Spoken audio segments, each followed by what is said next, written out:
नमस्कार दोस्तों। आज हम शुरू करने जा रहे हैं क्लास 12th की ज्योग्राफी की पहली बुक भौतिक भूगोल के मूल सिद्धांत। इसका पहला अध्याय है मानव भूगोल प्रकृति एवं विषय क्षेत्र। इससे पहले हमने जो भूगोल का अध्ययन किया था वो 11वीं क्लास में किया और 11वीं क्लास में हम इसके भूगोल की एक शाखा हमने और पढ़ी जो है हमारा भौतिक भूगोल। तो भौतिक भूगोल जो है इसका अध्ययन हम कर चुके हैं और यहाँ हम करेंगे मानव भूगोल का अध्ययन हम यहाँ करेंगे। तो ये दो शाखाएं हैं, एक तो मानव भूगोल और भौतिक भूगोल या पर्यावरण भूगोल भी इसको कहते हैं। भौतिक भूगोल जो है वो हमारे भौतिक पर्यावरण का अध्ययन करते हैं, उसके अंदर और मानवीय क्रियाएं, इसका आपस में क्या संबंध है इसका अध्ययन करते हैं। मानव भूगोल के अंतर्गत भी लगभग ऐसी ही इकाइयों का अध्ययन करते हैं, पर मानव भूगोल के अंतर्गत जो है वो भौतिक पर्यावरण और मानवीय क्रियाएं जो है इसका अध्ययन तो हम करते ही हैं। साथ साथ ही जो है इसके अलावा मानवीय परिघटना जो है उसका स्थानीय वितरण, उसका वितरण कहाँ कहाँ पर है वो देखते हैं। इसका क्या क्या कारण है वितरण का वो देखते हैं। इसके अलावा सामाजिक और आर्थिक भिन्नताएं, इसका अध्ययन भी हम जो है मानव भूगोल के अंतर्गत हम करते हैं। मानव भूगोल जो है और प्राकृतिक भूगोल दोनों आने के बाद में एक द्वैतवाद की शुरुआत हुई, यानी मानव भूगोल और भौतिक भूगोल ये भूगोल के द्वैतवाद की शुरुआत की, यानी दो शाखाओं में ये विभाजित हो गए। और कई सारे वैज्ञानिक जो है वो पृथ्वी को मानव के घर के रूप में समझते हैं।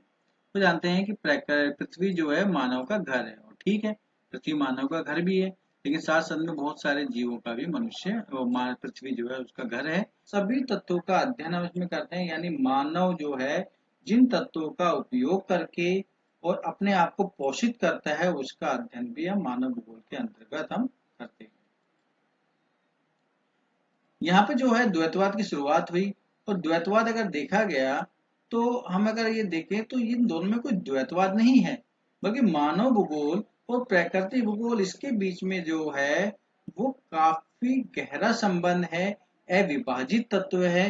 क्योंकि हम जो है भौतिक पर्यावरण को मानव को अलग नहीं कर सकते, और ये एक दूसरे के समग्रता है को देखें, यानी एक दूसरे से जो है ये मिले हुए हैं और एक दूसरे के साथ में ही ये क्रिया करते हैं।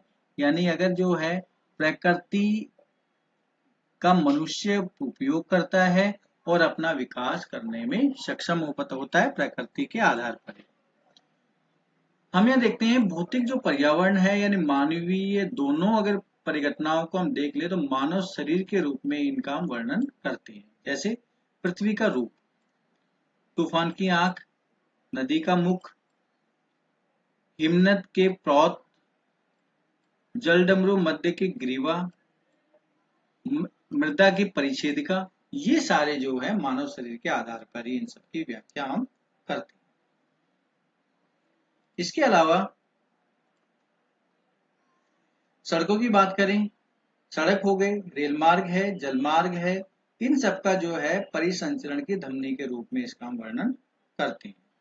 अब भूगोल की जो है तीन परिभाषा, मानव भूगोल की तीन परिभाषाएं यहाँ दी हुई है। तो अलग अलग वैज्ञानिकों ने अपने अलग अलग मत थे, अलग अलग परिभाषाएं दी। जैसे है रेडजल, रेडजल ने जो है वो विश्लेषित अध्ययन जो बताया कि मानव भूगोल जो है वो मानव समाजों और धरातल के बीच विश्लेषित अध्ययन करता है। ये रेडजल ने जो है परिभाषा दी। इसके अलावा जो है एलन सी सैंपल ने जो एक परिभाषा दी कि मानव भूगोल जो है वो अस्थिर पृथ्वी और क्रियाशील मानव के बीच परिवर्तनशील संबंधों का अध्ययन है। यानी इनके बीच में जो है वो परिवर्तनशील संबंध है, और इसका जो अध्ययन हम मानव भूगोल के अंतर्गत करते हैं। ये दिया हमारी सैंपल ने।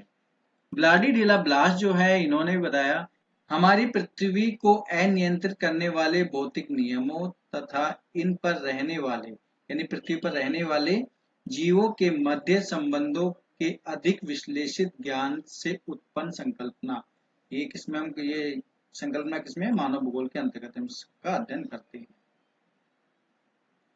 नेक्स्ट है हमारा कि जो है मानव भूगोल की प्रकृति है। तो मानव भूगोल की अगर प्रकृति की बात करें, भौतिक भूगोल के अंतर्गत हमने अध्ययन किया था भू-आकृति, मृदा, जलवायु, जल, प्राकृतिक वनस्पति और प्राणी जाति, इन सबका अध्ययन हमने किसमें किया? भौतिक भूगोल के भौतिक पर्यावरण के अंतर्गत या भौतिक भूगोल के अंतर्गत हमने इसका अध्ययन किया था।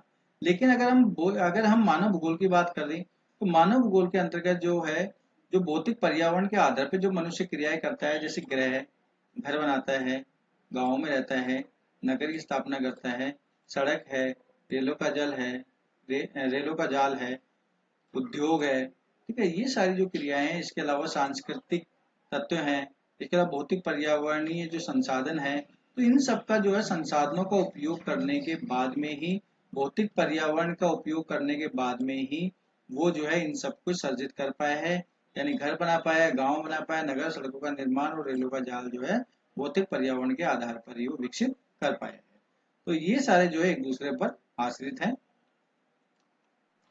नेक्स्ट पॉइंट है मानव का प्राकृतिकरण और प्रकृति का मानवीकरण। जब मनुष्य आदिम जीवन व्यतीत करता था, आदि मानव के रूप में रहता था, उस समय पर मानव का प्राकृतिकरण जो था, और अगर प्रेजेंट समय की बात करते तो प्रकृति का मानवीकरण हो चुका है।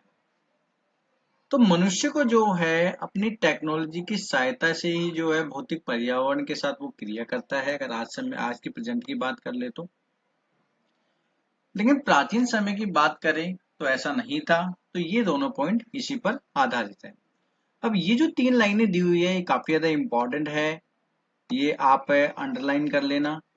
और ये कई बार क्वेश्चन पूछा गया है और डायरेक्टली जो है ये स्टेटमेंट सीधी आती है कि प्रौद्योगिकी किसी समाज के सांस्कृतिक विकास के स्तर की सूचक होती है।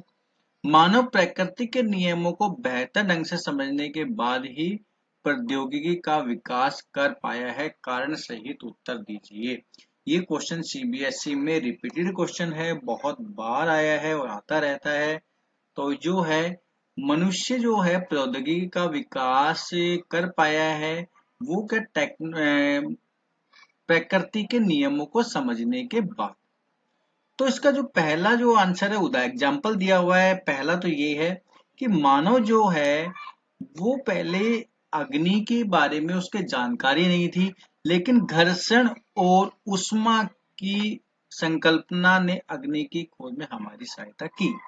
यानी पहले घर्षण और ऊष्मा के नियमों को समझने के बाद में ही उसने अग्नि की खोज की। जब उसने ये समझा कि जब अगर हम दो पत्थर है उनको आपस में जब टकराते हैं तो यहाँ पर चिंगारियां निकलती है, तो यहाँ से पता लगा कि अग्नि किस प्रकार से उत्पन्न होती है। तो घर्षण और ऊष्मा के नियमों को समझा उसने। दूसरा है कि डीएनए और आनुवंशिकी के रहस्यों की समझ ने हमें अपनी बीमारियों पर विजय प्राप्त के योग्य बनाए। तो विजय कब पाई गई बीमारियों पर? जब जो है उसे डीएनए और आनुवंशिक के रहस्यों के बारे में जानकारी मिली। तीसरा पॉइंट है कि वायुयानों की बात करें, वायुयान जो है तब विकसित हुए तब उसे वायु की गति के नियमों के बारे में जानकारी मिली। तो तीव्र गति से चलने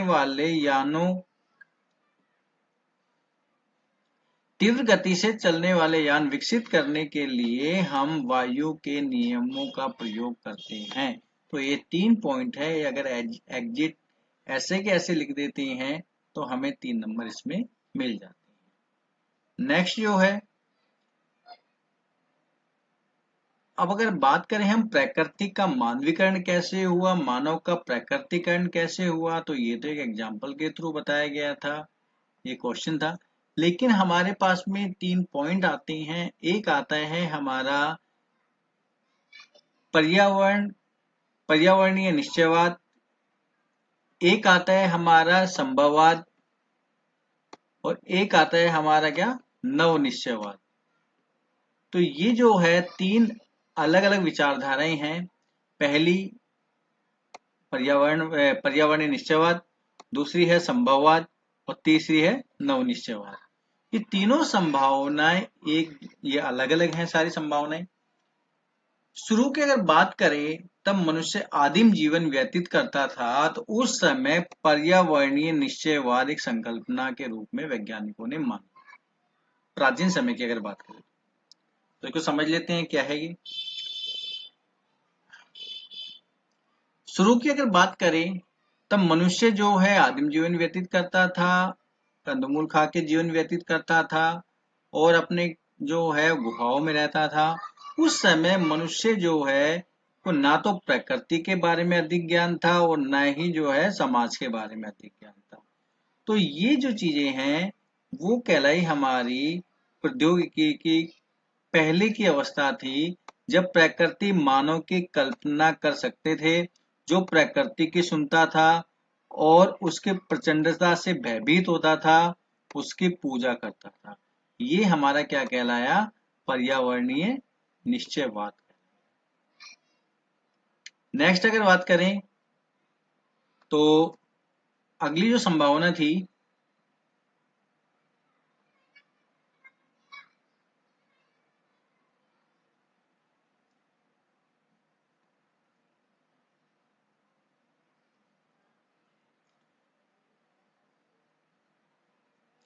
वो है हमारी संभववाद।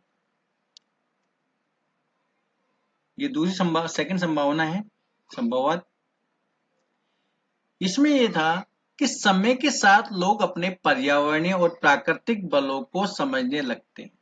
जैसे जैसे समय बीतता गया, मनुष्य जो है पर्यावरण और प्रकृति के नियमों को समझने लगा और सामाजिक और सांस्कृतिक विकास के साथ मानव बेहतर और अधिक सक्षम प्रौद्योगिकी का विकास करते हैं। तो धीरे धीरे टेक्नोलॉजी को समझने लगा, सांस्कृतिक विकास होने लगा। ठीक है ना, ये अवस्थाएं जो है संभववाद के अंतर्गत आई। और आगे देख लेते हैं क्या है ये। वे अभाव की अवस्था से स्वतंत्रता की अवस्था की ओर अग्रसर होते हैं। पर्यावरण से प्राप्त संसाधनों के द्वारा वे संभावनाओं को जन्म देते हैं। अब संभावनाओं का जन्म कैसे हुआ? जैसे मान लो जो है उच्च भूमि पर स्वास्थ्य विश्राम गृह बनाए उन्होंने। ठीक है, जो सांस्कृतिक भूदृश्य की रचना करना उन्होंने शुरू किया इसके आधार पर। विशाल नगरीय प्रसार, खेत, फलोद्यान, ठीक है, पहाड़ियों में चरागाह जो है, तटों पर पतन बनाए, समुद्री मार्ग और अंतरिक्ष उपग्रह, ये सारे जो है उसने विकसित करे। तो पहले के वैज्ञानिक इसे संभववाद का नाम दिया। यानी प्रकृति अवसर देती है और मानव उसका उपयोग करता है और धीरे धीरे प्रकृति का मानवीकरण हो जाता है। ठीक है, ये था हमारा क्या? संभववाद। अगर नेक्स्ट अगर हम बात करें तो तीसरा था हमारा क्या? नव निश्चयवाद।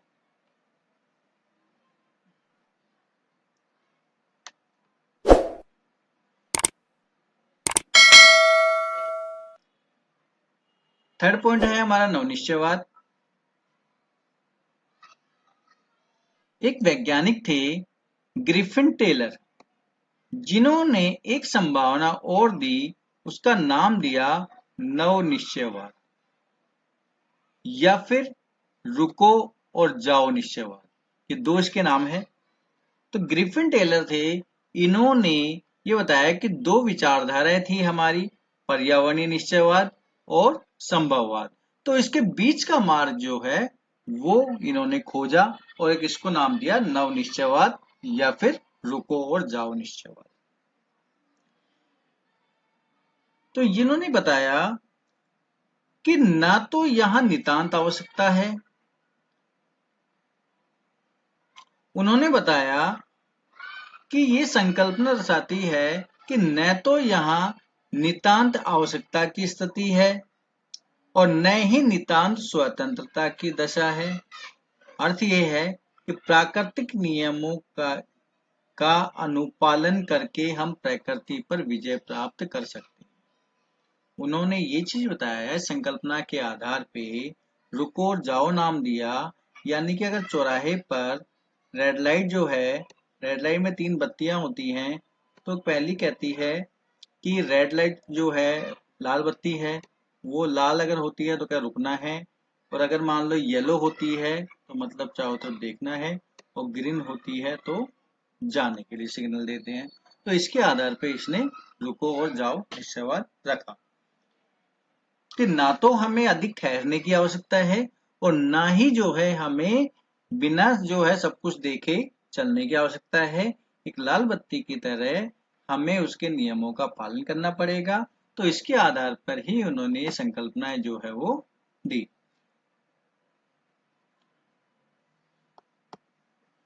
इसका तात्पर्य यह है कि इन सीमाओं में जो पर्यावरण को हानि न करती हो संभावनाओं का उत्पन्न किया जा सकता है। उन्होंने ये चीज कहा कि हम विकास जो है वो कर सकते हैं, विकास करना भी चाहिए, संभावनाएं व्यक्त होनी भी चाहिए, लेकिन प्रकृति के नियमों को समझने के बाद में प्रकृति को कोई हानि ना हो और उसके आधार पर ही हम संभावनाओं को उत्पन्न कर सकते हैं। तो ये कहलाया हमारा नव निश्चयवाद। अब यहाँ पर पीछे जो है कुछ बॉक्स दिए हुए हैं, दो बॉक्स दिए हुए हैं। इस बॉक्स में जो है पहला दिया हुआ है मानव का प्रकृतिकरण और दूसरे बॉक्स में दिया हुआ है प्रकृति का मानवीकरण। ये दो बॉक्स यहाँ पर दिए हुए हैं। तो प्रकृति का जो मानवीकरण है, इससे पहले हम समझ लेते हैं कि मानव का प्रकृतिकरण, कि इसमें एक कहानी दी हुई है और कहानी के माध्यम से समझाया हुआ है कि मानव का प्रकृतिकरण कैसे हुआ। तो यहाँ पर मैं आपको इसकी एक समरी बता देता हूँ। आप ये पूरी कहानी पढ़ना चाहो तो पढ़ सकते हो, बड़ी इंटरेस्टेड कहानी है। तो यहाँ पर जो है एक मध्य भारत के अंदर एक गांव, एक जंगल है। जंगल में जो है वो 3 झोपड़ियां हैं और झोपड़ियों में जो है जब जंगल में रहते हैं तो वो एक आदिम जीवन व्यतीत करते हैं। वहीं कबीले में जो है वो एक स्थानांतरित कृषि करते हैं, जो झूमिंग कृषि होती है। जुताई करते हैं, खेतों को साफ करते हैं। साफ के बाद में जो है वो वहाँ पे वो जो जलाने के बाद में वहीं उर्वरक जो होते हैं उनसे ही उनको खाद प्राप्त हो जाता है और ये सब चीज करते हैं। और धीरे धीरे जो है जैसे जैसे क्या नाम है वो प्रकृति से डरता है, बारिश आती है तो वो छुप जाता है। तो ये सारी जो चीजें वो इस पैराग्राफ में दी हुई है। तो ये बताया हुआ है कि किस तरह मनुष्य प्रकृति जो है मनुष्य पर हावी है। अगर आज भी देखा जाए तो प्रकृतिकरण कैसे हुआ, ठीक है। तो ये सारी जो है प्रकृतिकरण के आधार पर ये कहानी दी हुई है। अब है प्रकृति का मानवीकरण। तो ये जो है ये यूरोपियन कंट्री का एक शहर के बारे में कहानी दी हुई है कि वहां पर जो है वो हिमपात बहुत ज्यादा होता है, बारिश मतलब जो है बर्फ काफी ज्यादा गिरती है और टेम्परेचर बहुत ज्यादा कम होता है। वहां पे जो टायर होते हैं गाड़ी के वो जो है वो भी पूरी तरह से काम नहीं करते, क्योंकि उस समय पर जो है उसके अंदर विशेष टायर का उपयोग किया जाता है सर्दियों के लिए। तो ये सारी चीजें बताई गई है। और वहां पर जो है दिन में भी गाड़ियों में लाइट जला कर जो रहते हैं, टेम्परेचर जो है काफी कम रहता है। तो वहां पे एक जो लेडीज है जिसके बताया गया है उसके ऑफिस है, ऑफिस में जो टेम्परेचर देख देख के मेंटेन करके रखा हुआ है, कृत्रिम रूप से गर्म करके रखा हुआ है उसको। और वहां पर कोई फसल नहीं हो पाती क्योंकि ठंड बहुत ज्यादा होती है, बर्फ हमेशा गिरी रहती है। तो इसलिए जो है उष्णकटिबंधीय क्षेत्रों से वहां पर हवाई जहाज के थ्रू जो है फल मंगाए जाते हैं, सब्जियां आती हैं वहां से। और वहाँ तुरंत ही जो है इंटरनेट के माध्यम से जो है कहीं भी जुड़ा जा सकता है और एक स्थान से दूसरे स्थान पर जो है बात की जा सकती है। तो ये सारा हमारा जो है प्रोसेस वो कहलाया क्या, प्रकृति का मानवीकरण, ठीक है। तो ये पूरे पैराग्राफ में यही चीज दी हुई है। तो आप इसको डिटेल से पढ़ लेना बाद में क्या है क्या नहीं है। अब देखेंगे हम समय के साथ में जो है भूगोल में काफी सारे परिवर्तन देखने को मिले हैं मानव भूगोल के अंतर्गत देखें तो। पर्यावरण से अनुकूलन और समायोजन की प्रक्रिया तथा उसका रूपांतरण पृथ्वी के धरातल पर विभिन्न पारिस्थितिकीय रूप में पारिस्थितिकीय निकेत में मानव के उदय के साथ प्रारंभ हुआ। यानी मनुष्य ने जो है पर्यावरण के अनुकूलन पहले किया, समायोजित किया उसके आधार पे, उसके बाद में धीरे धीरे जो है उसका रूपांतरण किया और मानव ने जो है काफी सारे जो पारिस्थितिकीय निकेत का जो है उसने उदय किया।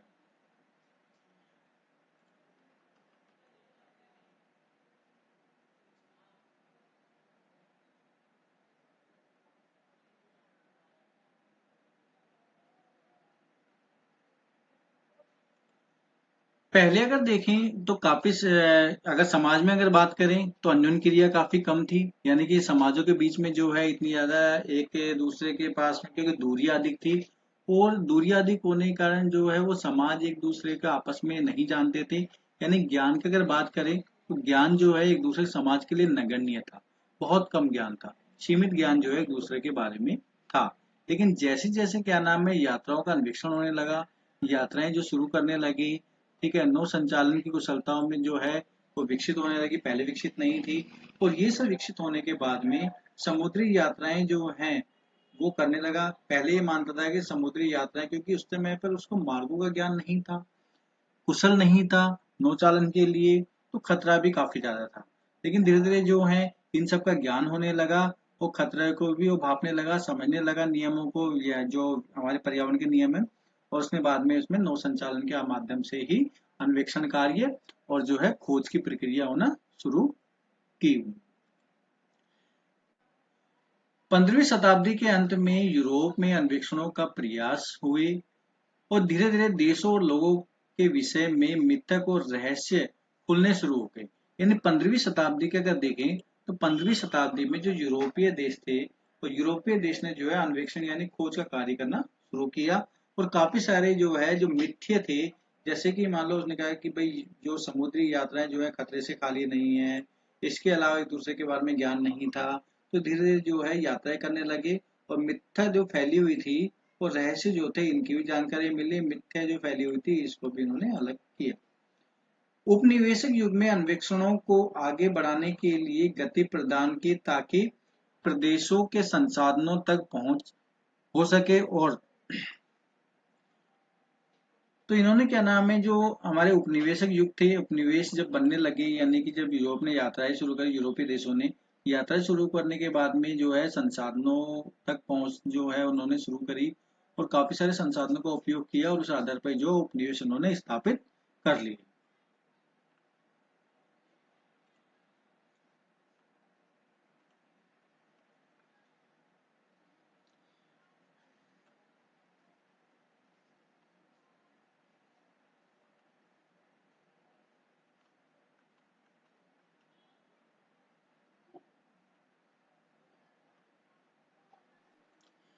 तो यहाँ पे एक तीन वर्ड दिए हुए हैं, एक तो है हमारा मानववादी,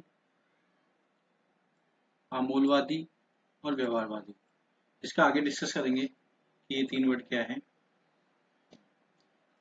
इससे पहले आगे चलते हैं हम, और मानव भूगोल के क्षेत्र और उपक्षेत्र।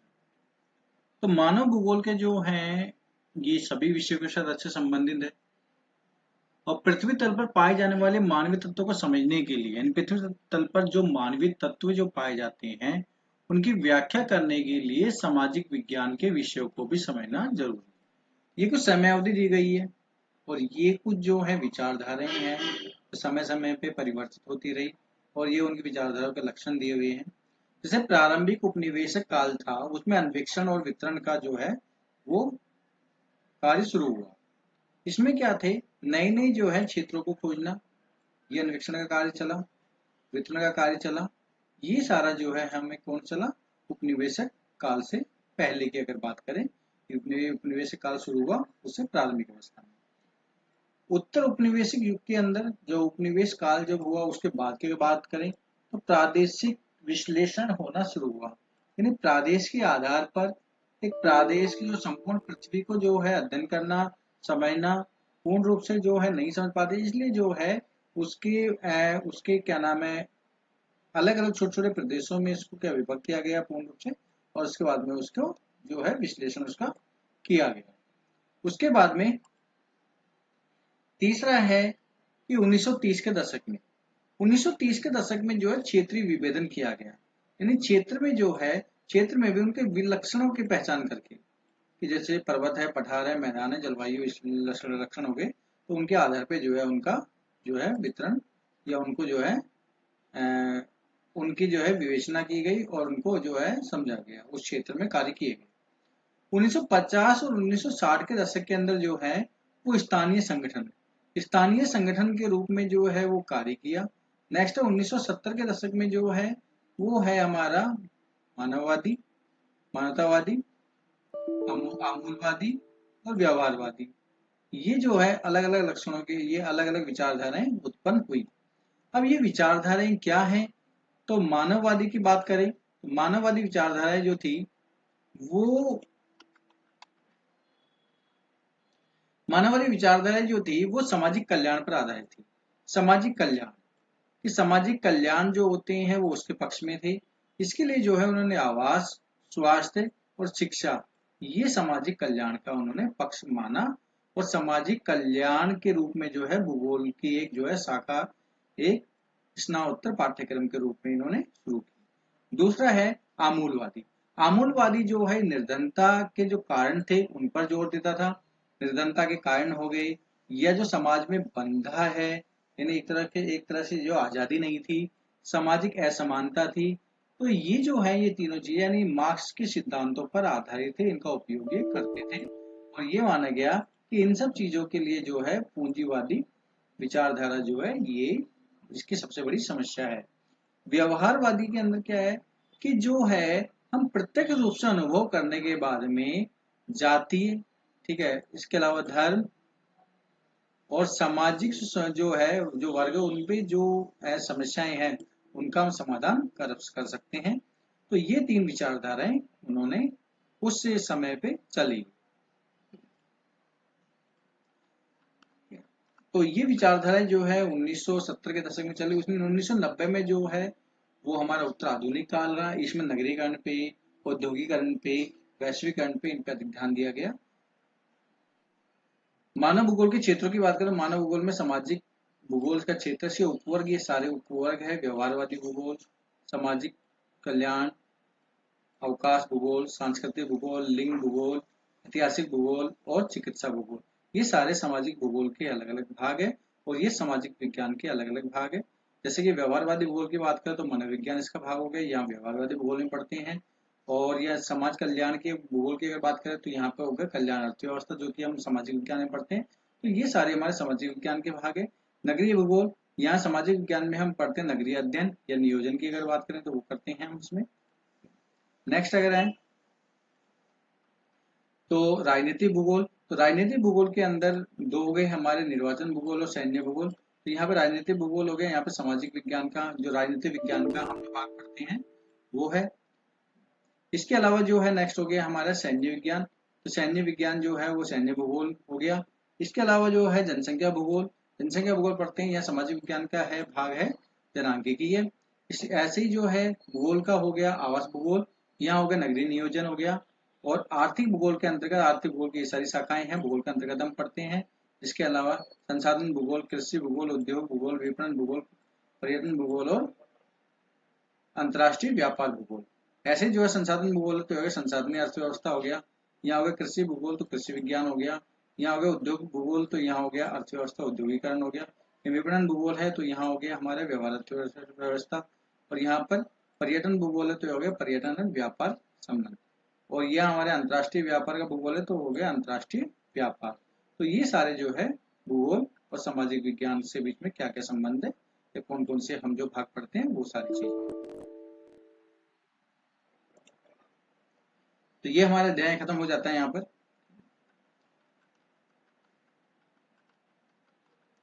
तो हमने जो है सामाजिक विज्ञान के आपस में संबंध देखा, क्या है क्या नहीं है, कौन कौन से विषय संबंधित थे। इसके साथ में जो है हमने इसके अंदर पढ़ा कि एक तो मानव भूगोल की परिभाषा कौन सी है, इसके अलावा जो है इसकी प्राकृतिकरण, मानव का प्राकृतिकरण और प्रकृति का मानवीकरण, और इसके अलावा जो है इसकी हमारी विचारधाराएं थी